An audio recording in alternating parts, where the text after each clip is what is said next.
தொடர்ந்து அந்த மெஷினை வச்சு ஏமாற்றி ஆட்சியில் உட்காந்துருக்கிறவன் 1ஆம் நம்பர் ஏமாத்துக்காரன், 1ஆம் நம்பர் அயோக்கியன். உண்மைதானே?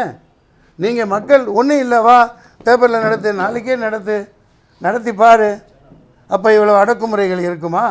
ஒவ்வொருத்தன் காலனையும் விழுந்து கெஞ்சி கும்பிட்டு ஓட்டு கேட்பீங்கல்ல, ஒவ்வொரு காலனையும் விழுவீங்கல்ல. இல்லை அப்போ ஏன் எல்லாம் வாய் முடிக்கிறீங்க நீங்கள்? இன்றும் நான் கேட்குறேன், இன்றைக்கி வரைக்கும் போராடிட்டு தான் இருக்கேன். ஓட்டு மெஷின் ஒரு டுபாக்கூர் ஏமாற்று வேலை 420, அதை எடுத்துட்டு வாக்குச்சீட்டில் தேர்தல் நடத்துன்னு போராடுறோம். எந்த நீதிபதி காதிலும் விழமாட்டேங்கிறது. இவர் சொன்னார் என்னோடய சாதனை என்னென்னு. 4 வருஷம் முன்னாடி 5 லட்ச ரூபா செலவழித்து பல தடவை ஃப்ளைட்டுக்கு போயிட்டு வந்து டெல்லியில் நான் 14% அப்பியர் ஆகி ஆஜரானேன் இந்த ஓட்டு மெஷினை ஒழுங்கன்ட்டு. சார் வெக்கமான சூடு சொரணை இருந்தால் சோத்தைத்தான் திங்கிறீன்னா நீ இவிஎம் மெஷினை தூக்கி போட்டு சாதாரண எளிமையான வாக்குச்சீட்டில் நடத்து. எதுக்கு மெஷினு? யாருக்கு வேணும் மெஷினு? 6.5 லட்சம் 6.5 லட்சம் 1 2 இல்லை. இங்கே பார், 6.5 லட்சம் மெஷினு ரிப்பேராக போச்சான். ஏண்டா அங்கே ஒப்பம் தன்னானே? அடே 6.5 லட்சம் மெஷின் ரிப்பேராக போகுதுன்னா நீ என்னடா அவுத்துக்கிட்டு என்ன மயிருக்கடா அந்த மெஷினை வாங்குற? ஏன்னா அத்தனை பிரித்து செட் பண்ணி குத்துறத குத்தி கேட்குறத கேட்குற மாதிரி பண்ணிவிட்டு பண்ணுறதுக்கு தான். எங்கேருந்து வருதுன்னு தெரியுதா? இப்பெல்லாம் பேசாதீங்கன்னாங்க. அந்த மிஷினை எங்கே பதுக்கி வச்சுருக்காங்கன்னு தெரியுதா? எங்கே எடுத்துகிட்டு போகிறாங்கன்னு தெரியுதா?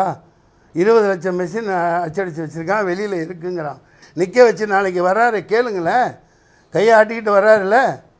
மூளை வேறாக ஆணி வேறாக இந்த நாட்டை சீரழிச்சிக்கிட்டு இருக்கிறது, இந்த நாட்டை குட்டிச்சவராக்கி கொண்டு இருக்கிறது பாஜக என்ற இயக்கம்.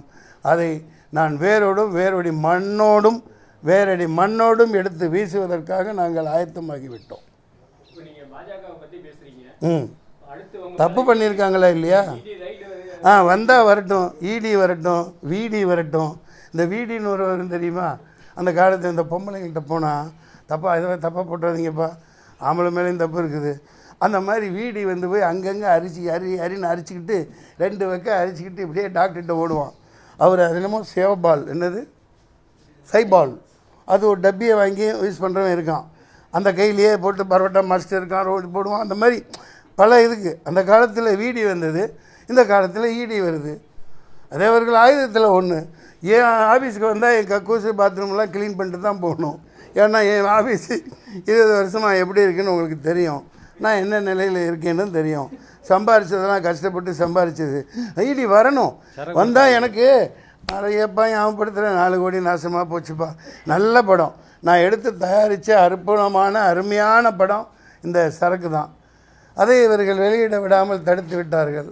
பார்த்துக்கலாம், எல்லாருக்கும் வழி இருக்குது. அதனால் இடி சொன்னீங்க இல்லையா, என்னமோ சொல்லிக்கிட்டு இருந்தேன்.